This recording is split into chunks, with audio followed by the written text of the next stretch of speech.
विश्व को corona grass करिथिबा बेले एथुरु मुकुलिबा पई बहु देश विभिन्न प्रकार पंथा आपणाउछंती। विश्वर शक्तिशाली राष्ट्र मानक मध्यरे अमेरिका चलित वर्ष शेष बेलू कोरोना टीका बाहर करिवो बोली डोनाल्ड ट्रम्प कहते। सेपटे रुषिया आउ एक चकमा देछि। स्पुटनिक V परे एबे एपिभा कोरोना टीका को मंजूरी देथिबा रुषिया राष्ट्रपति व्लादिमीर पुतिन सूचना दैछंती।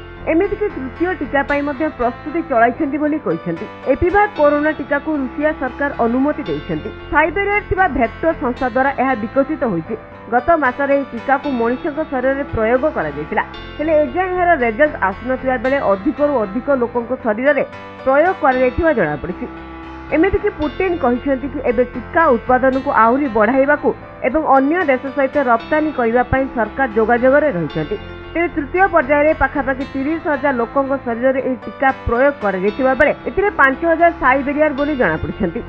तेबे तृतीय टीका सेंट पीटर्सबर्ग रे तैयारी हेउछि एवं एहा 300 लोकक शरीर में प्रयोग करा जिवो बोली सूचना दैछंती। एपिभा कोरोना टीका पेप्टाइड आधारित टीका। एही टीका केवल रुषिया रे व्यवहार पई लाइसेंस पाइछे। सूचना अनुसार स्पुटनिक हेउछि रुषिया रे प्रथम टीका। यह आडेनोभाइरस भेक्टर उपरे आधारित। Bureau report Konark news.